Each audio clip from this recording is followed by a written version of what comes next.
Diese Predigt heute Morgen ist, glaube ich, die wichtigste Predigt. Aber das habe ich schon mehr gesagt. Trotzdem, ich glaube, sagen wir es so, ist eine der wichtigsten Predigten.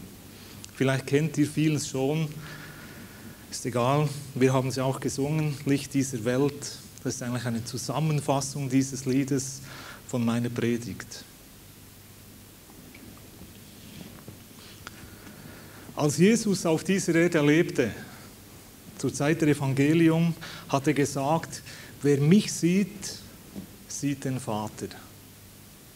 Wer mich sieht, wer Jesus sieht, sieht den Vater. Wenn wir also Jesus anschauen, wie er war in den Evangelien, dann sehen wir auch den Vater Gott, das Wesen und den Charakter des Vaters. Und Jesus hat auch gesagt, ich tue nichts von mir aus, sondern alles, was ich tue, habe ich den Vater tun sehen. Ich tue nicht, was ich will, sondern ich tue nur das, was ich den Vater tun sehe. Also wenn wir ihn sehen, dann sehen wir den Vater, dann sehen wir, was der Vater tun will, tun möchte. Als Jesus auf dieser Erde war, da hat er nicht seine eigenen Gedanken und seine eigenen Konzepte verwirklicht. Das waren nicht seine Ideen, was er da gemacht hat, sondern es war der Wille des Vaters. Es war nicht mal seine Nächstenliebe oder sein Erbarmen, das ihn motiviert hat, sondern er wusste, es ist der Wille des Vaters, dass ich das tue. Was Jesus tat, war der Wille des Vaters. Es war das, was der Vater wollte, dass Jesus tat. Wenn wir also Jesus anschauen, wie er war, wie er ist in den Evangelien, sehen wir den Vater. Wer mich sieht, sieht den Vater. Wer mich sieht, sieht den Vater. Wie der Vater denkt, wie der Vater ist, wie der Vater mit den Menschen umgehen will, dann sehen wir das Wesen und den Charakter Gottes, des Vaters, wie er mit den Menschen umgehen will, wie er mit den Menschen umgeht. Wir müssen uns das bewusst sein, Jesus tat nur das, was der Vater wollte, dass er tat. Nicht seine eigenen Gedanken. Nicht seine eigenen Ideen. Das heißt, der Vater ist nicht anders als Jesus. Der Vater denkt nicht anders als Jesus. Oft haben wir so das Gefühl, Jesus ist so der Gnädige, der auf diese Erde kam, und der Vater, der ist irgendwie strenger, irgendwie distanzierter. Wir haben so das Gefühl, der Vater ist unnahbarer als Jesus. Jesus ist uns oft irgendwie so näher, haben wir das Gefühl. Und wir denken, der Vater ist entfernter, weniger gnädig, weil immerhin ist er ja Elohim, der Schöpfergott. Oder er ist El Elyon, das heißt, er ist der allerhöchste Gott. Er ist der Gott des Alten Testamentes. Und da hat man unbewusst so das Gefühl, der Vater ist irgendwie strenger, entfernter, weniger gnädig. Und es stimmt ja, er ist der Schöpfergott. Er ist El Elyon, der absolut höchste Gott. Es gibt nichts, was größer oder ähnlich groß wäre wie er. Er ist der absolut größte und höchste. Aber in Jesus, in den Evangelien, wo wir Jesus anschauen, sehen wir in das Herz dieses Gottes hinein, dieses Schöpfergottes, dieses höchsten Gottes. Wenn wir Jesus anschauen, sehen wir seine Liebe zu uns Menschen. Da sehen wir seine Sehnsucht nach uns Menschen, nach dir und nach mir. Die Sehnsucht dieses allmächtigen, allgewaltigen Gottes nach dir und nach mir, nach uns Menschen, sehen wir in Jesus. In Johannes 3,16 kennt ihr ja, so sehr hat Gott, Elohim, der Schöpfer, die Welt geliebt, dass er seinen einzigen Sohn gab. Sein Bestes, sein Teuerstes, sein Wertvollstes hat er gegeben, weil er uns Menschen so liebt. Dass jeder, der an ihn glaubt, nicht verloren geht, sondern in Ewigkeit mit ihm Gemeinschaft haben kann. So sehr liebt er uns, dieser allmächtige, gewaltige Gott. Dieser Gott auch des Alten Testamentes. Da sehen wir sein Herz, seine Sehnsucht nach uns Menschen. Und Jesus sagte auch, ich und der Vater sind eins. Also keine Differenz zwischen dem, was Jesus will und dem, was der Vater will und dem, was der Heilige Geist will, sondern es ist der dreieinige Gott. Es ist eine Einheit. Sie sind alle genau gleich, denken gleich, haben dieselbe Motivation, uns Menschen Gutes zu tun, uns zu lieben. Wenn wir also den Vater kennenlernen wollen, wenn du Gott kennenlernen willst, wie er wirklich ist, sein Wesen, sein Charakter, wie er denkt, was er vorhat mit uns Menschen, dann ist der beste Weg, schau dir Jesus an in den Evangelien. Schau dir einfach Jesus an, wie er gewirkt hat, was er getan hat, wie er mit den Menschen umgegangen ist, wie er mit den Menschen geredet hat, wie er Gutes tat. Und dann sehen wir auch, wie der Vater ist, wie der Vater denkt, der Gott des Universums. Wenn wir die Evangelien studieren, ich möchte euch ermutigen, macht es immer wieder. Ich mache das auch immer wieder. Ich lese die Evangelien durch, ich lade den Heiligen Geist ein, dass er mir Dinge offenbart, die ich bisher nicht gesehen habe. Und wenn wir die Evangelien studieren, dann sehen wir, dass alles, was Jesus getan hat, als er auf dieser Erde war, alles, was er getan hat und wodurch er schlussendlich den Vater geoffenbart hat, gut war. Alles, was Jesus getan hat, als er auf dieser Erde war, war gut. Er tat Gutes. Oder noch anders ausgedrückt, er tat nur Gutes. Er tat nur Gutes. Als Gott auf dieser Erde war, bei den Menschen, er hat nur Gutes getan. Nichts anderes. Nur Gutes. In Apostelgeschichte 10, 38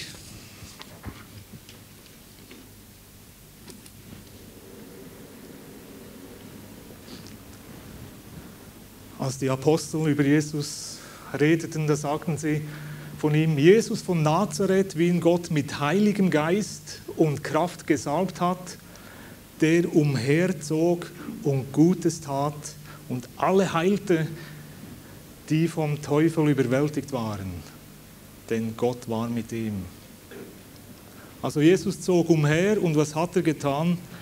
Er hat Gutes getan. Er heilte, er befreite, er segnete, er half, etc. Er machte nicht eine einzige Person krank. Habt ihr das schon gelesen? Nicht eine einzige Person war nach der Begegnung mit Jesus krank. Durch ihn. Er hat nicht einmal gesagt, der Vater will, dass du krank bist. Sei krank. Hat er nie gesagt. Nie gesagt. Du kannst nachlesen. Konkordanz aufschlagen. Hat es nie gesagt. Nicht in einem einzigen Fall. Sondern es steht, er zog umher und tat Gutes und heilte alle, die vom Teufel überwältigt waren. Er tat nur Gutes, als er auf dieser Erde war. Er ließ niemanden im Stich. Er ließ niemanden sitzen, der zu ihm kam. Sondern er tat nur Gutes. Und dann lesen wir hier im letzten Teil, denn Gott war mit ihm. Elohim, der Vater, der Schöpfer, war mit ihm. Und hat ihm gezeigt, was er tun soll, was der Wille eben dieses Schöpfergottes, dieses höchsten Gottes ist. Nämlich umherzuziehen und den Menschen Gutes zu tun und sie zu heilen und zu befreien. Jesus hat nicht eine einzige Person krank oder unfrei gemacht, sondern er hat alle befreit.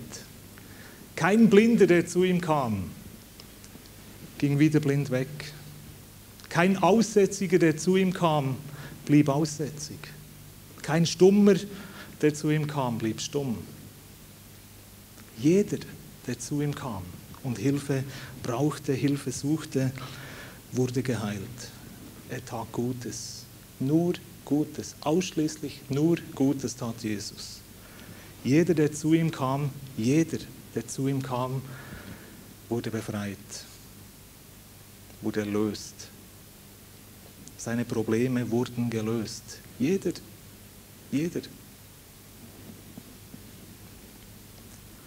Jesus hat auch nie gesagt, deine Krankheit ist dazu da, die du ja schon hast, um Gott zu verherrlichen. Hört man manchmal in den christlichen Kreisen. Hier haben wir gelesen, wo Krankheit herkommt und alle heilte, die vom Teufel überwältigt waren. Krankheit verherrlicht nie Gottes, nie Gott, nie. Jesus hat es nie gesagt, deine Krankheit verherrlicht Gott oder dein Leiden, dein Problem ist von Gott verordnet. Deine Schwierigkeiten, die du hast, haben einen irgendwie gearteten, tieferen göttlichen Sinn, den wir jetzt nicht verstehen, aber vielleicht dereinst mal in der Herrlichkeit. Hat er nie gesagt. Nie. Sondern er hat die Menschen befreit und geheilt und ihnen geholfen. Jeder, der zu Jesus kam, erlebte Befreiung von seinen Nöten und Problemen und Schwierigkeiten. Und die Menschen, die damals gelebt haben, um Jesus herum, die haben das gesehen, die haben das registriert, die haben das festgestellt. Und was haben sie gesagt? Das ist so schön. Sie haben von ihm gesagt, Markus 7, 37, er hat alles wohl gemacht. Ist das nicht wunderbar? Die Menschen haben Jesus beobachtet und dann haben sie gesagt, er hat alles wohl gemacht. Ist nicht schön? Dieser Jesus, unser Gott, als er bei den Menschen war, sagten die Menschen, er hat alles wohl gemacht. Dann ist den Menschen wohl um Jesus. Er hat alles wohl gemacht.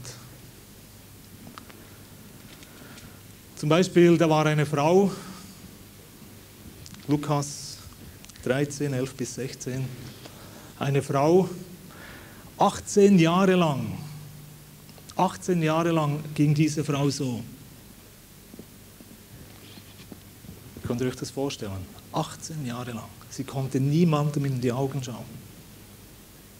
18 Jahre gekrümmt. Bis sie Jesus begegnet ist.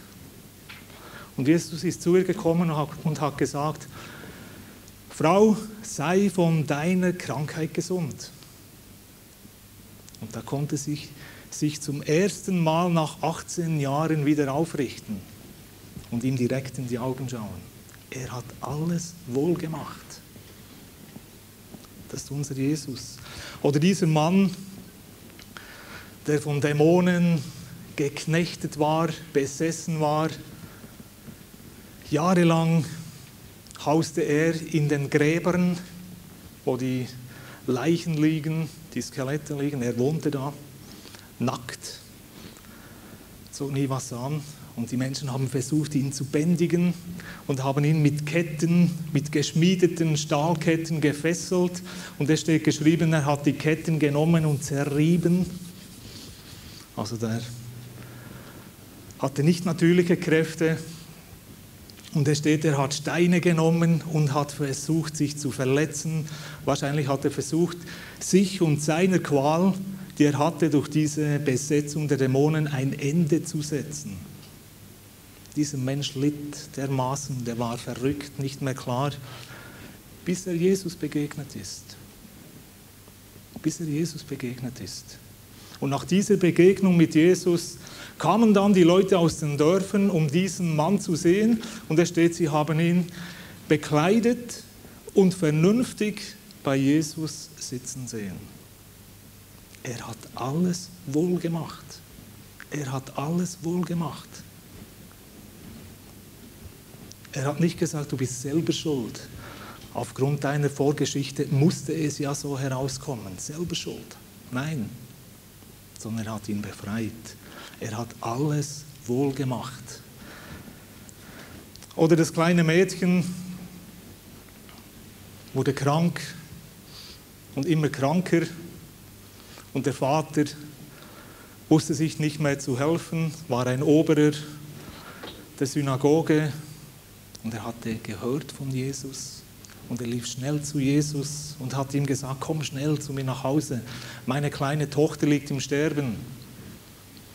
Und unterwegs nach Hause sind die Leute gekommen zu ihm und haben gesagt, zu spät, sie ist schon tot. Ist es ein Problem für Jesus? Gibt es ein zu spät für ihn? Hier in diesem Fall auf jeden Fall. Er ging zu diesem toten Mädchen hin und er hat nur gesagt, Mädchen, ich sage dir, steh auf. Und das Mädchen stand auf. Er hat alles wohl gemacht. Die Menschen haben das gesehen und festgestellt, dieser Jesus, dieser Gott bei den Menschen, er hat alles wohl gemacht.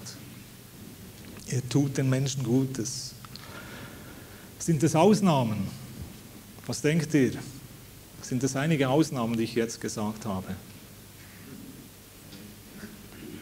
Ja. Johannes sagt, es sei nicht einmal alle Wunder, die in den Evangelien niedergeschrieben wurden. Sei nicht mal alle. Genau. Es sind nicht Ausnahmen, sondern die Evangelien sind voll davon, von diesen Wundern. Ihr könnt mal nachzählen, ich habe es gemacht. Matthäus hat 28 Kapitel. In Matthäus werden 29 Wunder beschrieben. Also mindestens jedes Kapitel ein Wunder. Markus hat 16 Kapitel, 22 Wunder, wo Jesus den Menschen Gutes getan hat, sie befreit hat, sie geheilt hat. Lukas 24 Kapitel, 23 Wunder. Lest es mal nach, studiert es mal. Ladet den Heiligen Geist ein und lasst euch das zeigen. Nur Gutes, nur Gutes, nur Gutes hat Jesus getan, als er auf dieser Erde war. Nur Gutes, ausnahmslos nur Gutes. Er kam nicht als strafender, zurechtweisender, moralisierender Sohn Gottes, sondern er kam als die personifizierte Liebe des Vaters, des Schöpfergottes in dieser Welt. Wie wir es gesungen haben heute Morgen. Als die Liebe, geoffenbarte Liebe Gottes. Er offenbarte damit das Herz des Vaters, wie der Vater denkt. Und die Menschen haben das gesehen und haben gesagt, er hat alles wohl gemacht. Das ist unser Gott. Er hat alles wohl gemacht. So ist der Vater, so ist Jesus, so ist der Heilige Geist. Und die Bibel sagt ja, er ist derselbe gestern, heute und in alle Ewigkeit. Er verändert sich nicht. Auch heute noch ist er derselbe. Er will alles wohl machen, auch in deinem Leben. Auch in deinem Leben, deiner Familie. Er will alles wohl machen. Das ist sein Wunsch. Das ist sein Bestreben. Er möchte alles wohl machen, auch in deinem Leben. Und in der Apostelgeschichte gibt es eine Stelle, wo steht, dass Gott sich durch die Geschichte der Menschheit hindurch immer wieder geoffenbart hat, immer wieder bezeugt hat. Er hat sich immer wieder geoffenbart den Menschen. Als ich diese Stelle gelesen habe, hat es mich so fasziniert und das war eigentlich auch der Ausschlag für diese Predigt. Also was hat denn Gott sich geoffenbart durch die Geschichte der Menschheit? Schon im Alten Testament. Was denkt ihr? Als gerechter, heiliger Gott, als eben dieser Schöpfergott, als El Elyon, der allerhöchste Gott. Oder es steht auch, ein Gott ist ein verzehrendes Feuer. Was denkt ihr, als was hat sich Gott geoffenbart durch die Geschichte der Menschheit? Habt ihr eine Idee? Nicht nachschauen. In der Apostelgeschichte steht es. Als der Gnädige, ja. Der ihnen immer Saat und Ernte und alles gewährt hat. Er hat sich nicht ungesäumt gelassen. Genau. Apostelgeschichte 14, Vers 17.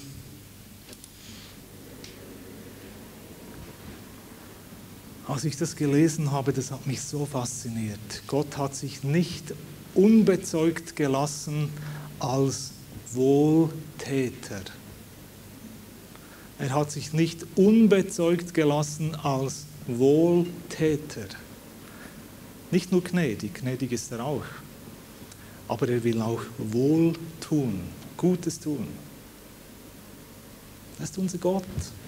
Heißt das nicht faszinierend? Unser Gott ist ein Wohltäter. Seid ihr nicht fasziniert? Ich bin fasziniert. Unser Gott ist ein Wohltäter. Er will alles wohl machen in deinem Leben, in deiner Familie, in deiner Situation, wo du jetzt drin bist, wo du Schwierigkeiten und Probleme hast. Er ist ein Wohltäter. Er will dir wohltun, Gutes tun.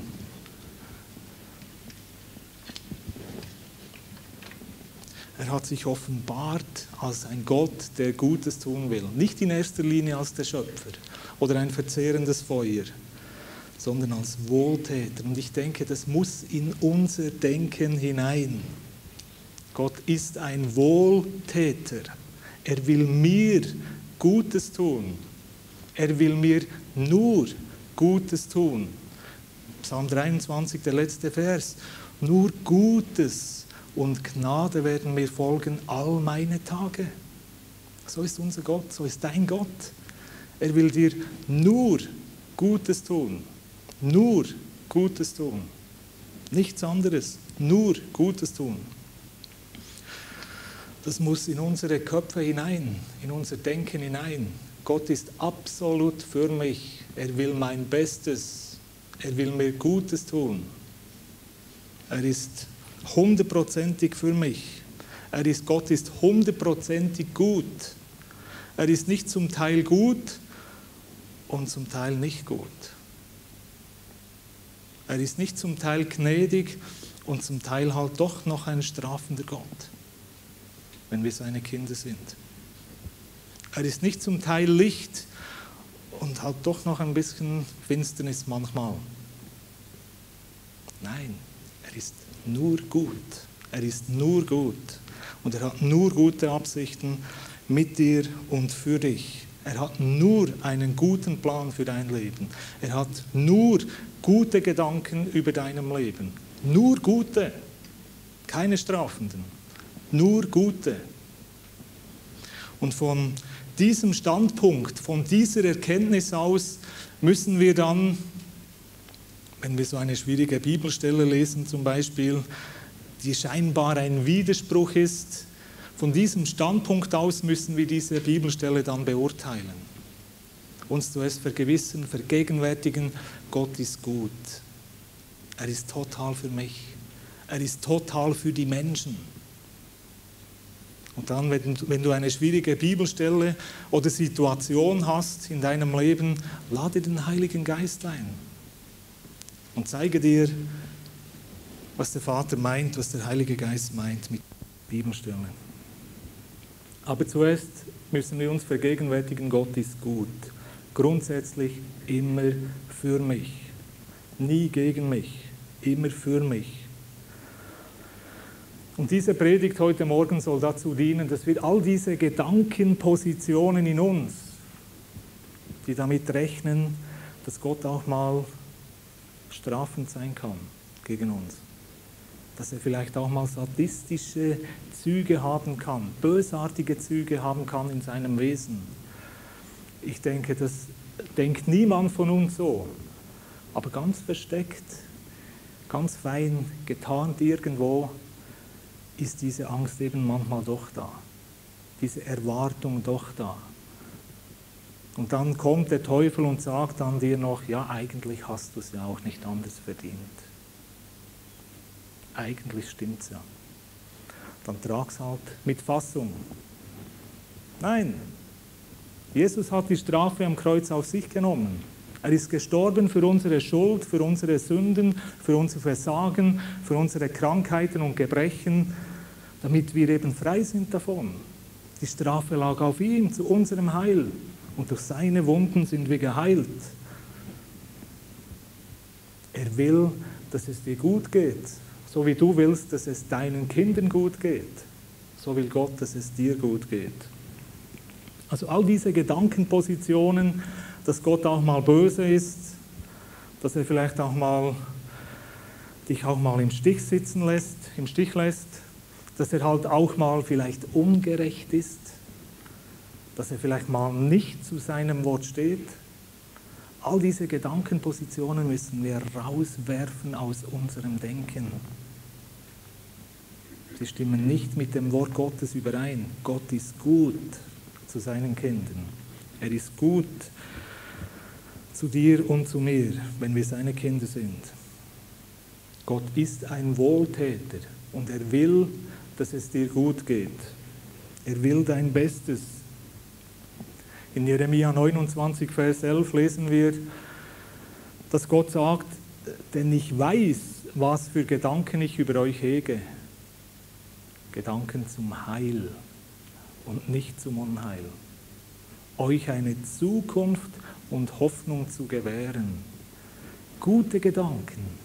Heil bedeutet umfassendes Wohlergehen in allen Bereichen deines Daseins. In allen Bereichen. Nicht nur, dass du gerettet bist und dereinst in die ewige Herrlichkeit kommst, sondern in allen Bereichen deines Menschseins. Dass es dir gut geht. Gedanken zum Heil. Zum Heil, damit du eine Zukunft hast und eine Hoffnung hast, damit es dir gut geht. Glaubst du das? Glaubst du das? Glaubst du das wirklich? Glaubst du wirklich, dass Gott es 100%ig nur gut meint mit dir? Glaubst du das? Überleg dir das mal. Ohne Abstriche. Ohne Abstriche. Ohne zu sagen, ja, aber manchmal, nein. Er meint es 100%ig immer gut mit dir. Glaubst du das? Glaubst du das wirklich? Oder hoffst du es? Sagst du, ja, ich hoffe es, dass er es so meint. Du weißt es. Ich glaube, wir alle wissen es intellektuell. Aber wir müssen es erfahren. Wir müssen es erleben, dass Gott gütig ist. Dass er total gütig ist, total für mich ist.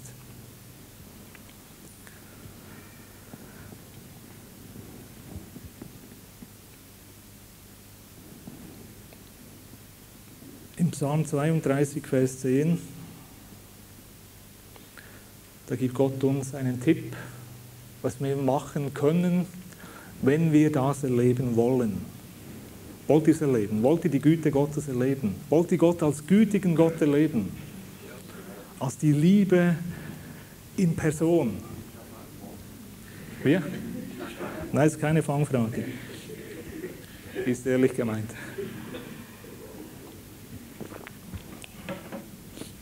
Ich habe da 3 Punkte aufgeschrieben, wie wir das erleben können, dass Gott ein gütiger Gott ist. Wie wir die Güte Gottes erleben. Und der erste Punkt ist, Gottes Wort ernst nehmen. Wenn wir das hören, was Gott in seinem Wort sagt, in den Evangelien, und es nicht ernst nehmen, dann werden wir es auch nicht erleben. Darum ist es so wichtig, dass wir Gott beim Wort nehmen. Wer Gottes Wort missachtet, der schafft sich viel Kummer. Also wer das Wort Gottes hört, jetzt, heute Morgen, dass Gott ein guter Gott ist, dass er nur gute Absichten und Gedanken hat über dir. Und dann sagt, ja, aber er kann halt manchmal auch anders sein. Wo steht das? Wo steht, dass Gott manchmal auch anders sein kann?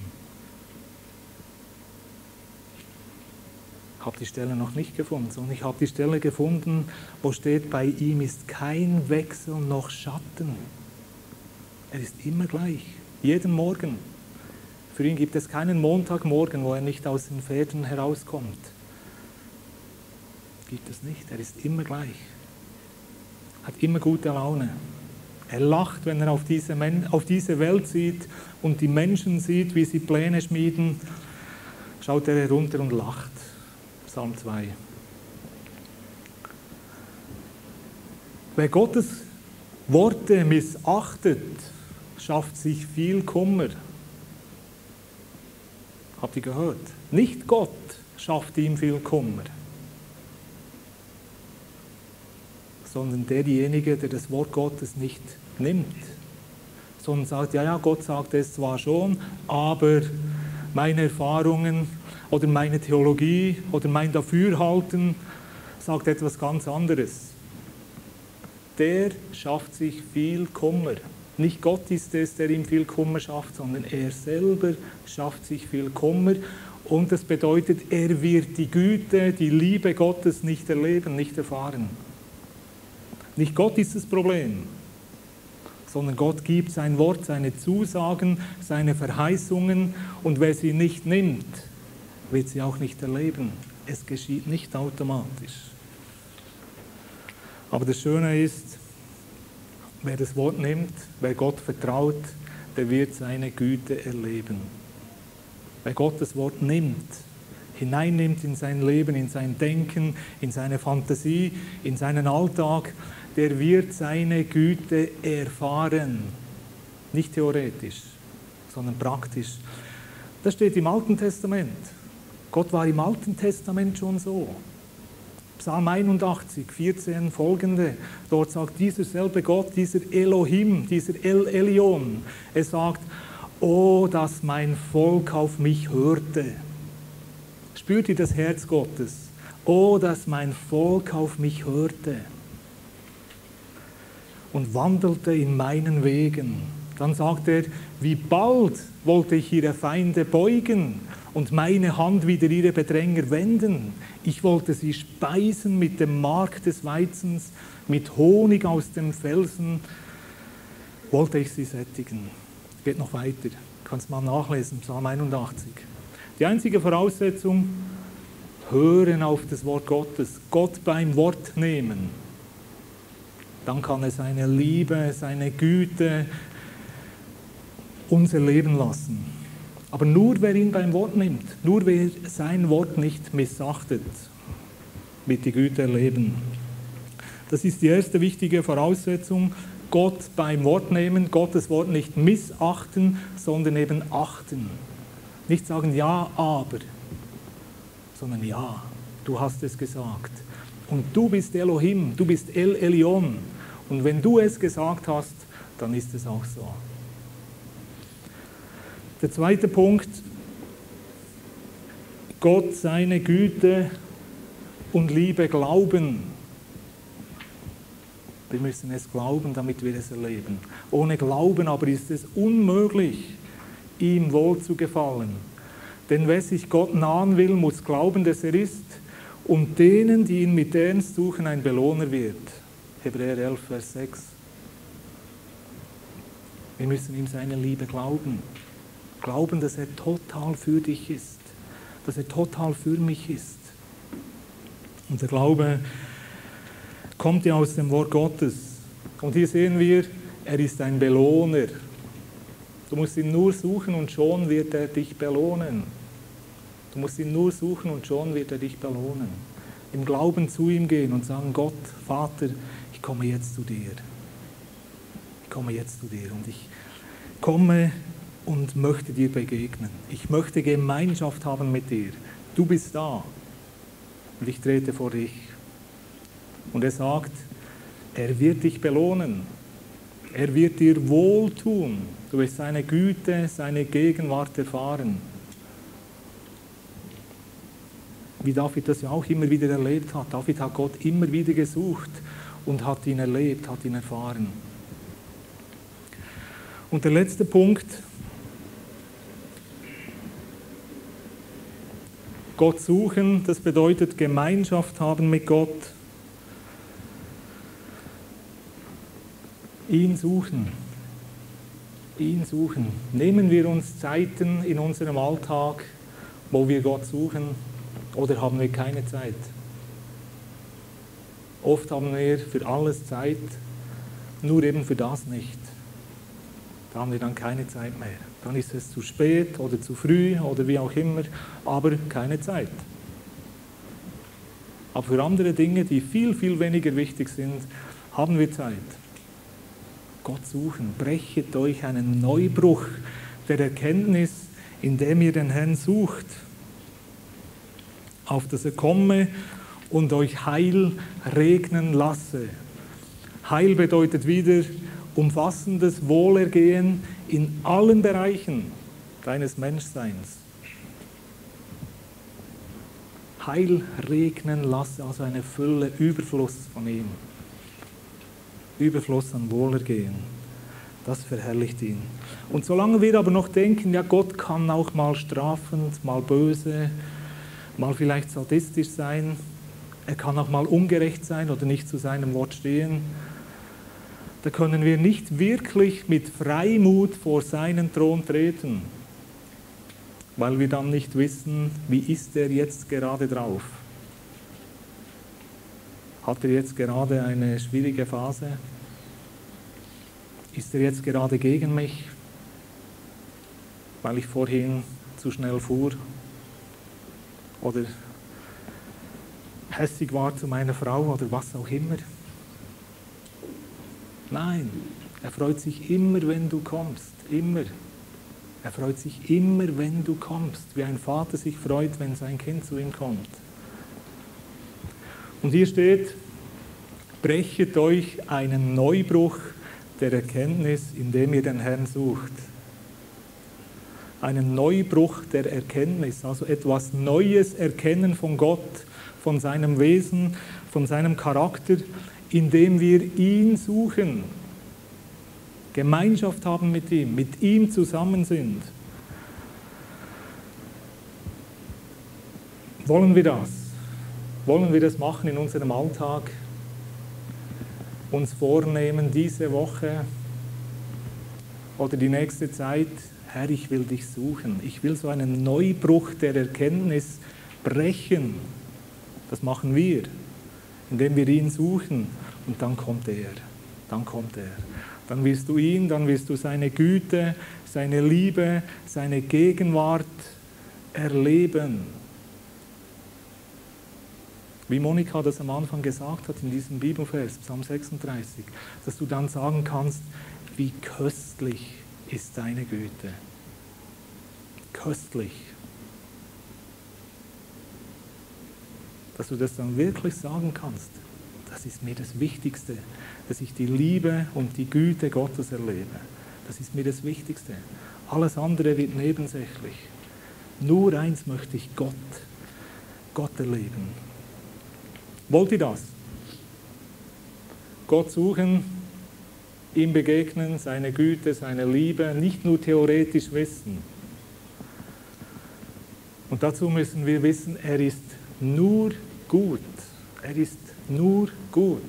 Nicht sowohl gut als auch ein bisschen schlecht und böse, sondern er ist nur gut. Er ist nur gut. Er meint es nur gut mit dir. Keine strafenden, sadistischen Maßnahmen gegen dich, sondern nur gut. Ein Neubruch der Erkenntnis. Und ich möchte, dass wir jetzt zum Schluss, Rachel, darf ich dich bitten, dass du dass wir zum Schluss noch einige Bibelverse uns anschauen, während Rachel dazu Untermalung gibt und uns wirklich diese Bibelverse verinnerlichen. Ich denke, das sind solche Bibelverse, Aussagen Gottes über sich. Es sind Aussagen des Schöpfergottes über sich und uns. Das sind solche Verse, die wir eigentlich in uns drin haben müssten, die unser Denken erfüllen, die immer wieder da sind. Wenn dann so Gedanken kommen, ja, meint es Gott überhaupt gut mit mir? Warum, Gott, hast du das jetzt schon wieder zugelassen in meinem Leben? Dass wir uns dann vergegenwärtigen, Gott ist 100%ig für mich. Er will mein Bestes. Er will, dass es mir gut geht. Er will, dass ich eine rosige, gute Zukunft habe. Er ist nicht gegen mich, sondern er ist total 100%ig für mich.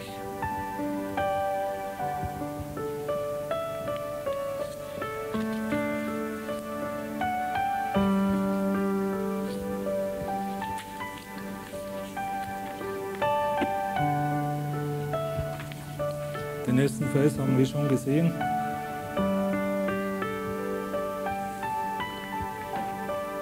Gott sagt, denn ich weiß, was für Gedanken ich über dich hege.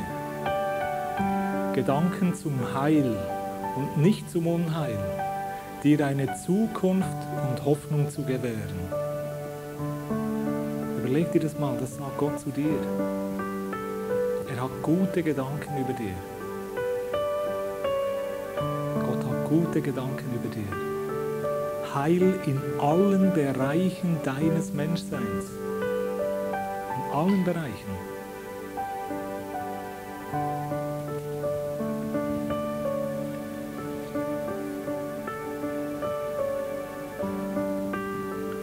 Der Herr spricht, es wird mir eine Lust sein, ihnen Gutes zu tun.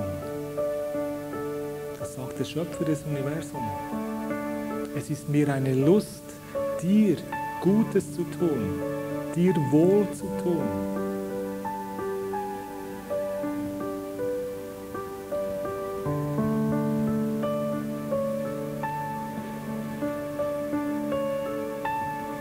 Wenn nun ihr, Menschen, die doch böse seid, euren Kindern gute Gaben zu geben wisst, wie viel mehr wird euer Vater in den Himmeln denen Gutes geben, die ihn bitten, die Hilfe wollen von ihm. Wenn schon wir Menschen wollen, dass es unseren Kindern gut geht, wie viel mehr will er das für uns?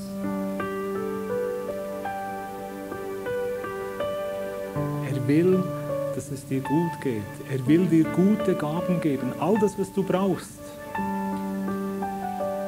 Matthäus 7, Vers 11.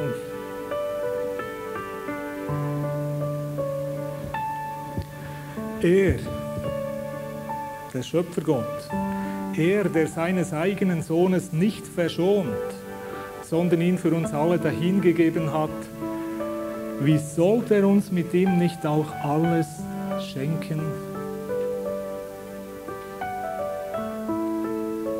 Er will dir alles schenken, was du brauchst. Schenken. Schenken. Du brauchst es nicht zu verdienen. Du kannst es einfach nehmen. Du bekommst es geschenkt. Alles, was du brauchst. Alles, sagt Gott. Er will dir alles schenken. Und der letzte Vers, Jakobus 1,17,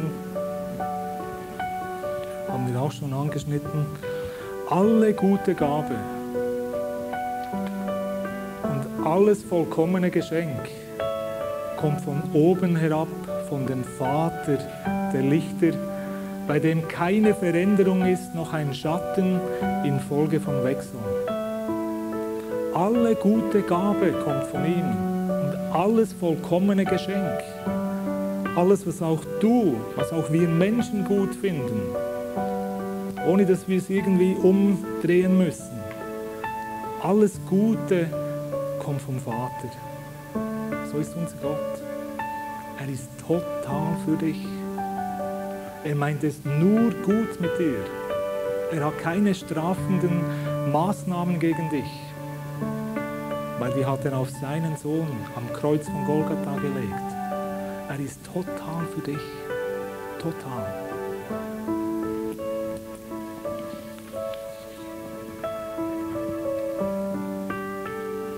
Heiliger Geist, ich lade dich ein, dass du all diese Aussagen des Vaters über sich selber, dass du die in unseren Herzen lebendig behältst. Und dass du uns hilfst, all diese Aussagen, die das Gegenteil davon sagen oder die das in Frage stellen möchten, dass wir die rauswerfen aus unserem Denken, aus unserem Bewussten und auch aus unserem Unbewussten und uns füllen mit diesen biblischen, göttlichen Aussagen, die du machst. Wir wollen dein Wort nicht missachten, sondern wir wollen diese Worte hineinnehmen in unser Menschsein. Sie sollen uns bestimmen und prägen und verändern. Hilf du uns, Heiliger Geist. Wir brauchen dabei deine Hilfe. Erinnere uns immer wieder daran.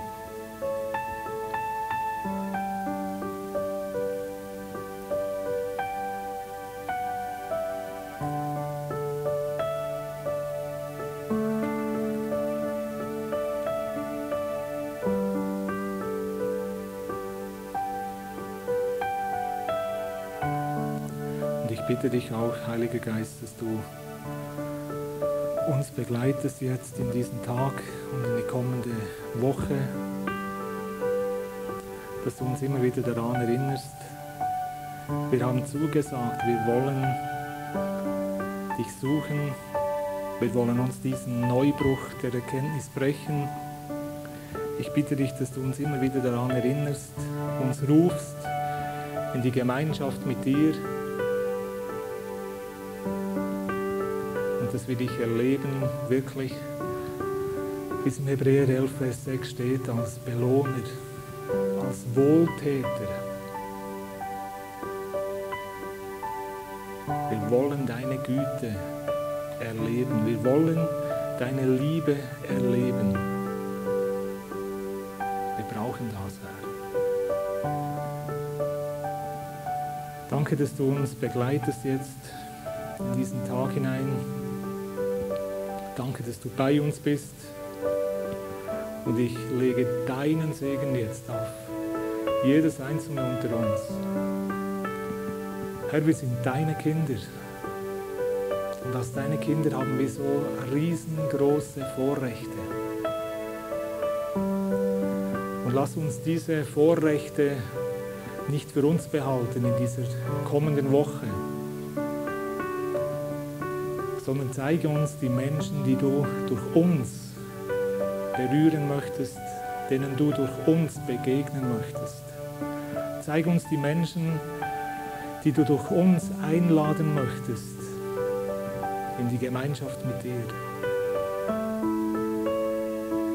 Und so wollen wir als Gesegnete in diesen Tag und in diese Woche hineingehen, im Bewusstsein, wir haben ein riesengroßes Vorrecht, dass wir dich kennen und dass wir dich haben in unserem Leben. Amen.